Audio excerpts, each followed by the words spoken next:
Hey, what's up, y'all? It's poppin'. It's D. About to react to this video by Blackie Speaks. It's titled "Why the Industry Hates Nicki Minaj."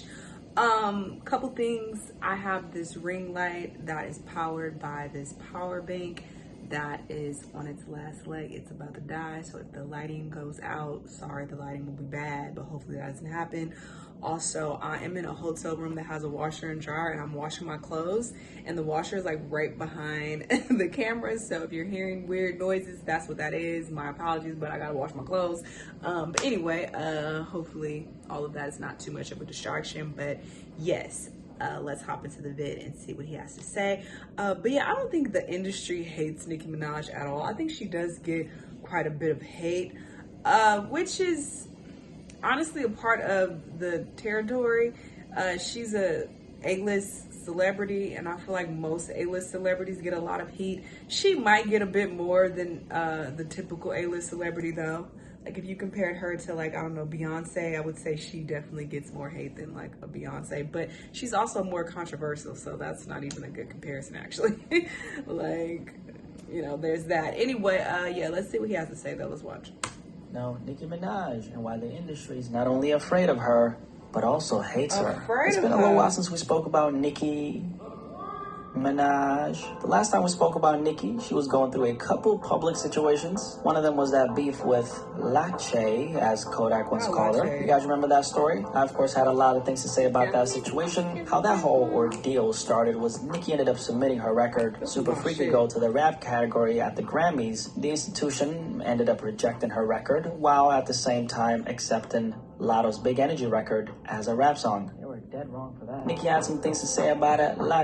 Lotto had some things to say about it, and I, of course, had some things to say about it myself. They ended up going at each other like it was a full-on beef, no vegan shit, right? And I suggest you check out that video I made on it over 9 months ago. I'll leave a link to it in the description below. Now, that situation, just really looking back on it, kind of validated some things Nicki herself has spoken about in the past, which is the mistreatment she has received from the industry. And you know what? Up until that point, I never agreed with her, and I thought that was complete BS. But I think that situation, to me at least, right? I don't know about you, but to me, exposed a couple things and validated some of the things she herself has expressed in the past. I don't think Nicki Minaj is perfect, far from actually, but I do think someone who's as big and as successful as her speaking on the ill treatment she's received is automatically going to make a lot of people look at her sideways because she's so successful. And someone who's at that level, who's already made it in the industry, can't possibly be going through something like that, right? That's a lie. No. That couldn't be further from the truth. Also, the fact that Nicki is so vocal about the things she's not happy about makes her appear jaded and angry. That's probably one of the most prominent pieces of criticism she's received during her time in the industry, especially during these last couple years. I think Nicki Minaj is a very intimidating figure in music, but more so in hip-hop, for the simple fact that she is a woman who's running circles around pretty much all the guys, except for the top dogs, which are the Drakes, Eminems, Kendricks, J. Cole's, Jay's, Ye's, etc. Anyone outside of that, she's been running circles around, and that is really just a fact, right? Not based on my opinion, by the way. I'm saying, just looking at the accomplishments, that's what it is. I think being a woman, like in Nicki Minaj's case, who's in a male-dominated space,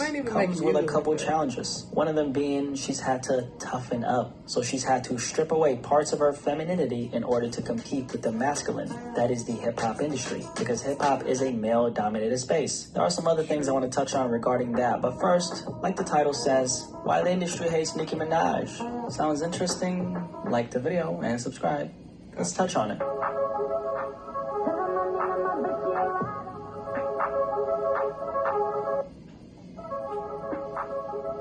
So if you guys don't know, Nicki Minaj is actually gearing up towards dropping her 5th studio album. It's actually going to be the sequel to Pink Friday, which is her debut album. It dropped on November 22nd, 2010, so almost 13 years ago. She announced Pink Friday 2 about a week ago with this post right here. Dear Barbs, I've been trying to find the right time to tell you this for a few days. Due to some really exciting news that I'll share with you guys at a later time, I've shifted the album date. So I know I've been reacting to a lot of new Nicki music on my Patreon. Since I am shifting the date just a tad, I'd like to give you guys a tiny sip of some more album tea so that I don't have to get cussed out. So here it goes. My new album will be released on November 17, 2023. So this is going to be Nicki's 5th studio album, and she's going to continue from where she left off. She came in a game with the big splash that is Pink Friday. It was really the start of an iconic run for her. She was 27 years old at the time of releasing that, is 40 now, so she's been around, right? But she's gearing up towards dropping her first album in over 5 years. So right now, there's a lot of conversations floating around regarding Nicki Minaj. That's one of the reasons why I kind of want to talk about this, right? But one of the bigger conversations that's current right now is, of course, Cardi B versus Nicki Minaj. So Cardi B always somehow comes up in a conversation when we're talking about Nicki, right? Which I've always found very strange because I've never understood how anyone could compare these two. Honestly, I just think they're in two completely different leagues. Yeah. And sometimes, low-key, I feel like people are really trying to set up Cardi B by comparing her to Nicki Minaj. But let's not get ahead of ourselves and let's explore this combo and talk, right? I want to continue the conversation by showcasing this clip that went viral the other day where Charlamagne the God was comparing Cardi B to Jay-Z. He was essentially saying that Cardi B did for female rap what Jay-Z did for male rappers. He's a troll. And I'll play you a snippet of it. Check it out.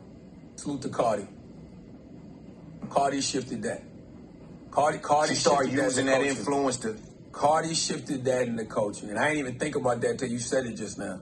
But Cardi shifted that in the culture. Because Cardi made it to where... what, Baldy? You know, you the OG.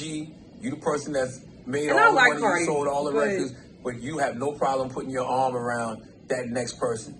Cardi did for female rap what Jay-Z and Drake did. You know what I mean? Like Jay-Z, whatever that next thing was out. So this clip started going viral on Twitter, which of course then prompted the same conversation people have been forcing, which is Cardi B deserves more credit for what she's doing for female rappers because, and that's where Nicki comes in, you can't salute Cardi B without discrediting Nicki Minaj. Nicki's obviously the standard for what female rap is today, so you know that makes sense. Nicki Minaj set the bar so high that the industry is now trying to bring the bar down so someone like Cardi B can actually have a chance at competing with a Nicki Minaj. And shout out to Cardi, she's very accomplished, has amassed a lot of great things for herself, like having the most streamed female rap album of all time with Invasion of Privacy on Spotify. Salute to her. But the other side of that is she's only put out that one album. Until Cardi B puts up 5 of those over the span of 13 years and dominates every aspect of the music industry and becomes a cultural icon off of the strength of her work ethic like Nicki Minaj, I refuse to bring up that one, of course, really great accomplishment to put her against a head honcho like Nicki, who of course has a proven and lengthy track record that overrides a single accomplishment. Also, and I'm not making any accusations, but I'll say this, it is possible to pay for streams, but it's not possible to pay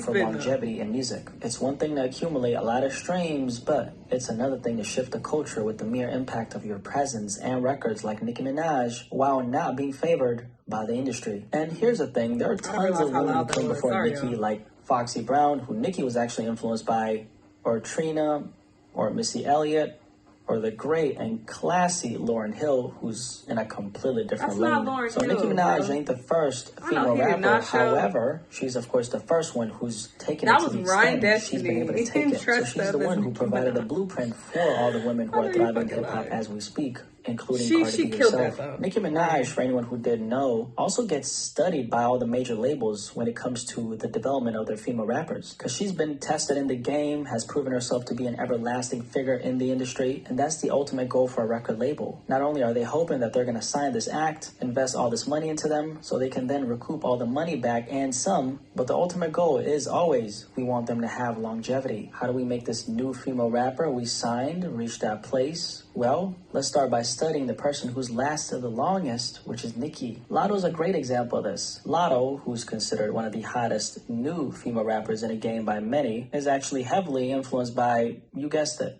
Nicki Minaj. All the female rappers who are popping right now grew up on Nicki Minaj. But Latto actually spoke on this. 8 years old. But then Nicki comes out, and you know, at that age, like the Barbie theme and the color hair and like it was just so animated, so it captivated me. At I want to say 5th grade, I think you like 4th, 5th grade, like 8 years old, something like that. And that's when that put the icing on the cake. That's when I was like, oh yeah, I want to rap. I want to be like Nicki. Yeah, for sure. I cut my hair in a bang. I got damn Barbie chain, all that. For you to do all this and then do what you did, that's when I started going back into the female rappers that I had heard growing up, and I'm like, damn, I wish I had this.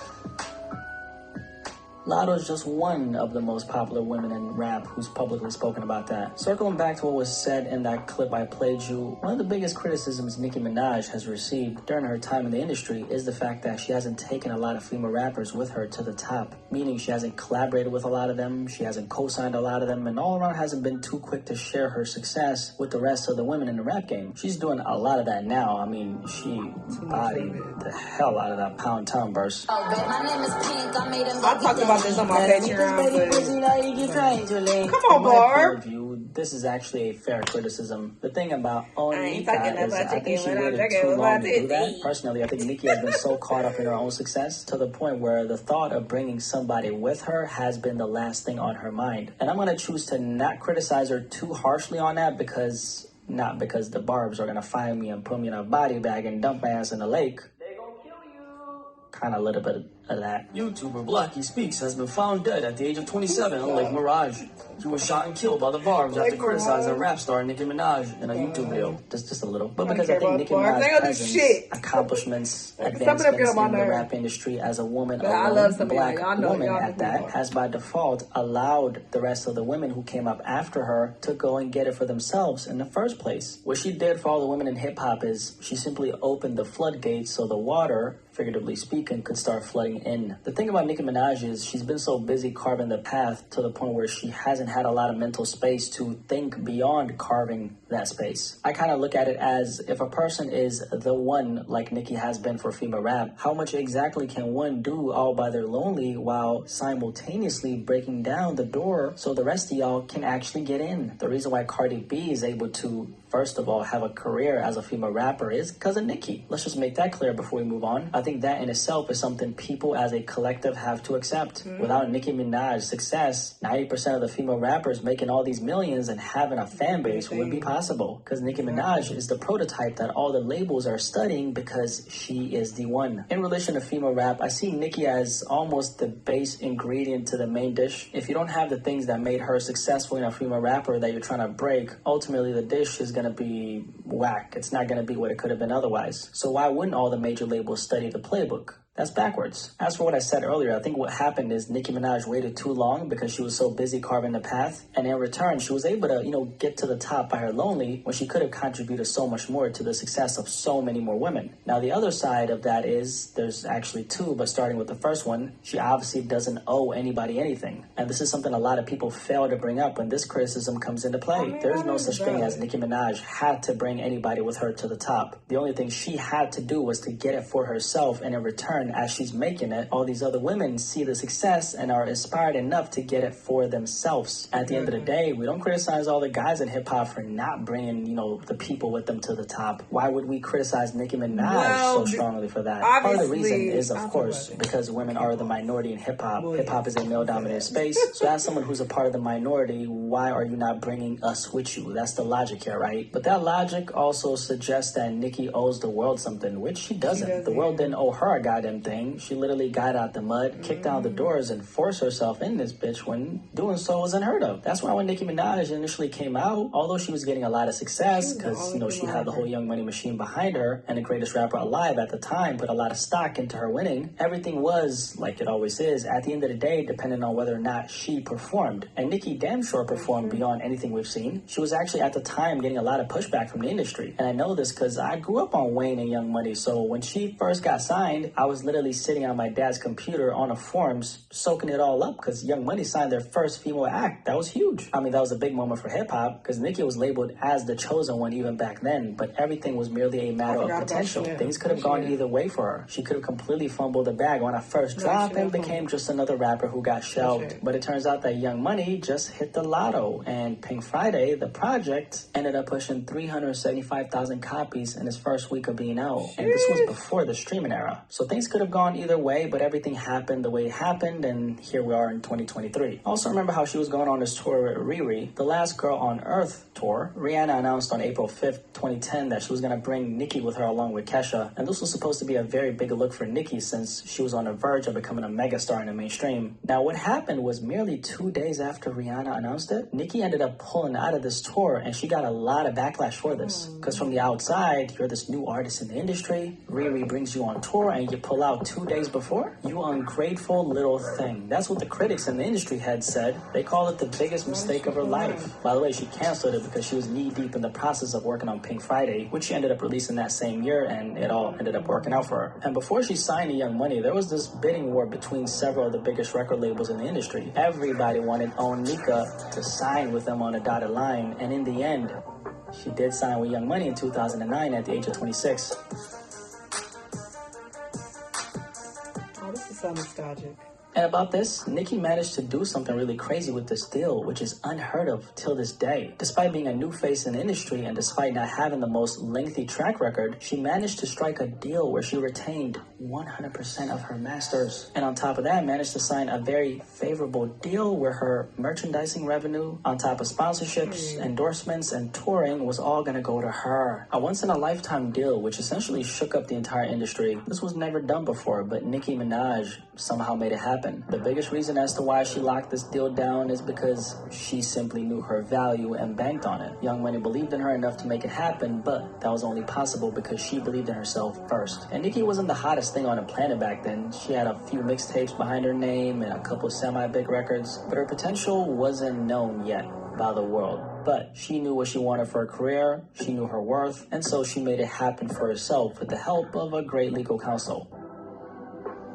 Love that. I didn't know that. That's really good. Securing this kind of deal while not having a lot of leverage as a new rapper who is a woman, that's huge. On top of that, she managed to avoid the infamous 360 deal, which a lot of female rappers are stuck in, some of the most popular ones, mind you. And this is a very big part of this conversation. And the reason why this is a very big part of this conversation is because of this. Till this day, Nicki Minaj has actually never received a single Grammy, which is crazy to think about because she's got nominated over 10 times and has never won a single one. Now, the reason why Nicki still hasn't received a Grammy is because her success doesn't really feed into the industry. I mean, the terms of her contract literally contradicts what the industry is about, which is make us money, and if we're not beneficiaries of your success, what incentive do we have to put you at the forefront? Once I understood this one aspect of Nicki as it relates to her time in the industry, everything kind of started to make sense. And now it does make sense why they didn't want her record to be in the same category as Lotto's, because then they would have to give an award to Nicki. And that doesn't make any sense because she ain't making them any damn money. As far as this Nicki conversation as a whole, as it relates to the industry, I kind of stand on two different sides. I understand where the criticism she's received is coming from, because at the end of the day, Nicki hasn't had the best approach to addressing some of the injustice she's faced. I think her approach in a lot of ways has been, when I'm not getting my way, I'm going to scream at them and put them in their place. This is an aspect that has turned a lot of people off from Nicki, because the second you start, yes, that was me barking, because I'm a dog.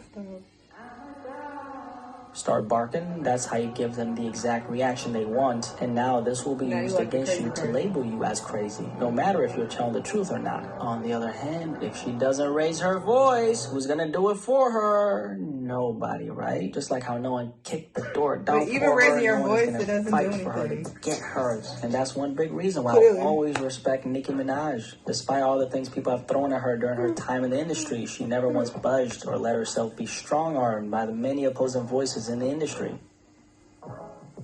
At the end of the day, if there's one thing I've learned about the music industry after covering it for almost 7 years now, it's that the industry doesn't like anyone who doesn't serve them. If there's one thing she's managed to do, it's just that.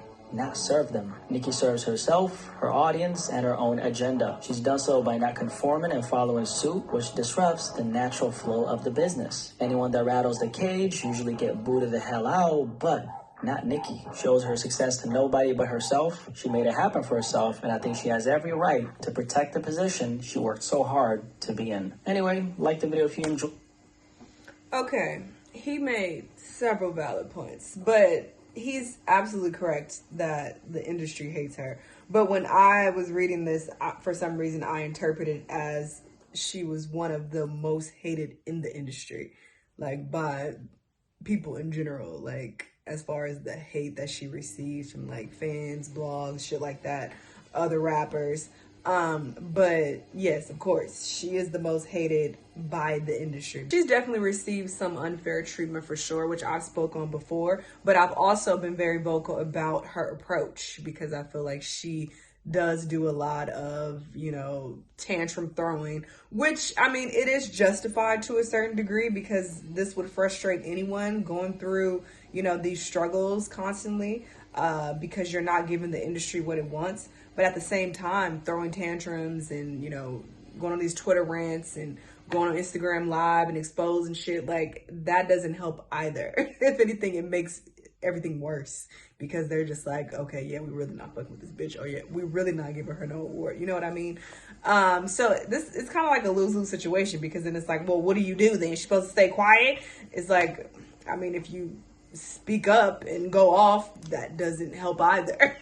So it's like you got to get creative with solutions. I don't have the fucking solutions. I'm not in the industry.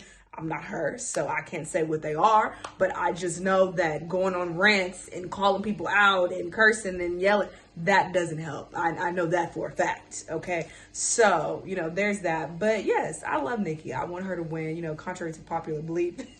You know, I do want her to win. I do love her.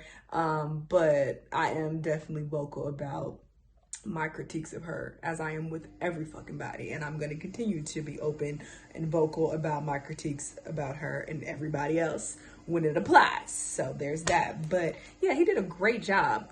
He came through, okay? He's definitely the head male barb in charge from now on after everything he said in this vid, but he was speaking facts this whole vid. I agreed with pretty much everything he said for sure. But yeah, this was an interesting vid. Y'all let me know what y'all think. Let me know what other videos you're going to watch, and I'll see y'all on the next one.